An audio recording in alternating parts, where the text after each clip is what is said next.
Devil May Cry is the go-to series about white-haired people with giant swords fighting demons while saying dialogue that was probably written by 10-year-olds. DMC was also the first character action game, which is a genre that I'm not sure how to describe, but you usually know them when you see them. Now, I haven't played that many of these games before, and me being the ultimate gamer that I am, decided to try out this genre, starting out with the game that founded it, being Devil May Cry 1 if you didn't already guess. But nowadays it's pretty dated and the combat is barren compared to most modern character action games, so after beating that, I moved on to Devil May Cry 3. But first, a quick history of its development. Devil May Cry was originally the first of about 5 million versions of Resident Evil 4, but it was made into its own thing because it was so different from any other game in the franchise, even though the game RE4 ended up being was drastically different from anything before it. Devil May Cry 1 was relatively successful, so a sequel came out in 2003, and it exists. Following the critical acclaim of DMC2, its director Hideki Itsuno was back to show that he could actually make a good game. And he did.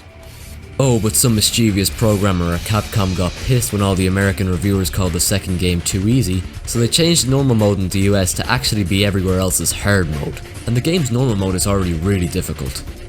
But it's not over yet, because only a few years later a new version of DMC3 was released that let you play as the game's villain, Vergil, who is Dante in a blue coat.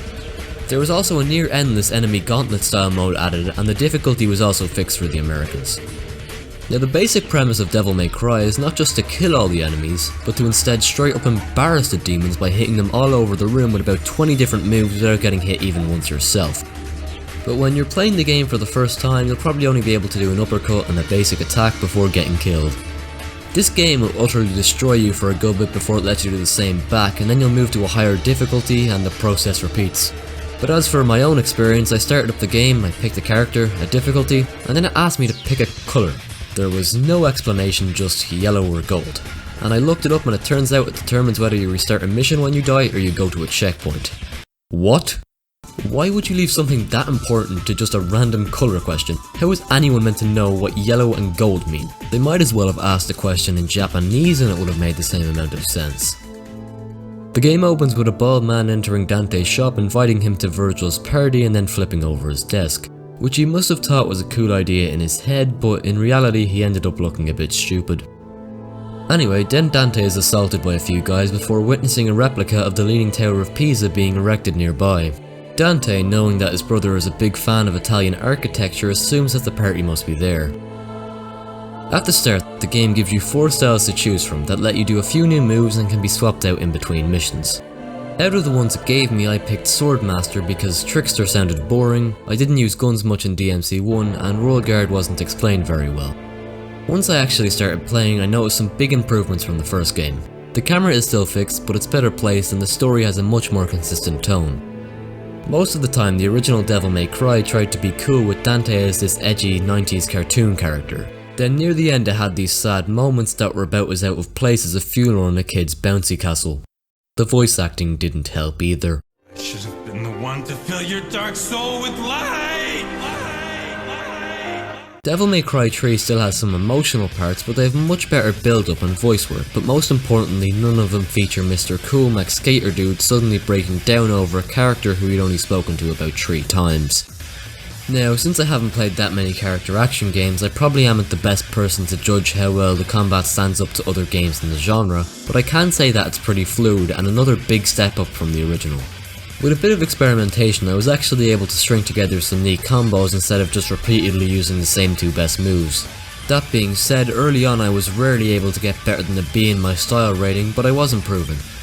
After killing Vergil's dog and fighting a giant worm, Dante meets Jester, who is just the Joker from Batman. There were boss fights against him added in the special edition, but they couldn't get his voice actor back, so they ended up reusing the 3 aggressive lines knockoff Joker had, making it so that during the fight he keeps threatening to spank Dante, which sounds a bit more weird than intimidating. Anyway, after beating Tesco Joker, I ran into my first major roadblock, Agni and Rudra. These 2 are surprisingly similar to Ornstein and Smough from Dark Souls. They even do that thing where they absorb the powers of the first guy you kill. And also like ONS, the fact that there's 2 of them make the fight really difficult. For a while I was hitting them again and again to no avail, but then I switched my style to Royal Guard. And then, I absolutely destroyed them. The release move disarmed them easily, and that gave me a good 10 seconds to slash at them. I even managed to skip the second phase. From that fight on, I didn't need any other style. I was enlightened in the art form that is playing Devil May Cry. But even with Royal Guard, there were still struggles to come. The first of which was the Skull Room in Mission 7, which for a while I thought was a ridiculous difficulty curve, but it wasn't until my third playthrough that I realised that the Coffin guys summoned an infinite number of enemies until you killed them, which just shows how little attention I pay to anything other than the attack button. After that I had to go up against Vergil, and he's probably one of the best designed bosses I've ever faced. His swiftness, elegance and blue coat create a perfect anti-Dante. He's also really difficult, but none of his moves feel cheap. From a story standpoint, while not a super deep or complex character, he still acts as this superior threat. After you beat the game's pretty challenging first boss, the same type of demon you just beat goes up to Vergil and he kills it instantly. A similar thing happens with another boss near the halfway point and it makes him super intimidating. To top it off, his interactions with Dante are just really entertaining to watch since their personalities clash together so well. Anyway, after Vergil stabs Dante with his katana and fixes his hair and then stabs Dante again and talks with the bald guy and stabs Dante one last time through the hand, he walks off to continue admiring the Tower of Pisa. Dante, understandably humiliated by this, decides to run down the side of the tower and kill some basic enemies but soon gets swallowed by the local flying whale. Now he has unlocked the Devil Trigger ability that lets him become near invincible for a few seconds and gives a big attack boost. It adds a whole extra layer of strategy to the combat, especially bosses, since it can be used for the invincibility, the health regen or the attack boost. There were a few times where I found myself wondering whether I should just go crazy on a boss with it when I have the chance or save it for later in the fight when I could do it the health regen. Anyway, after killing the whale, Dante receives an animal cruelty fine but continues into the tower. He meets Lady, and turns out she's the daughter of the bald guy, whose name must be Man. Fast forward a few levels, I'd killed a vampire who turned into a guitar, got stuck on this boss fight against some blind guy, and committed animal cruelty again. Then it was time for another fight against Vergil, and afterwards Jester appears and reveals that he was actually bald all along and plans to become a demon.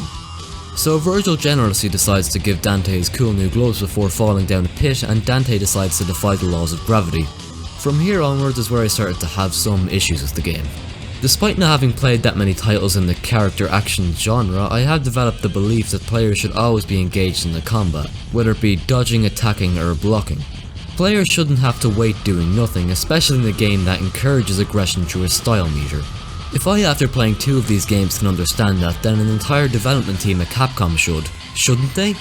Well then, why does one of the enemies in this game require me to do nothing till they do an attack, jump behind them and hit their weak point before they turn around and force me to do it again?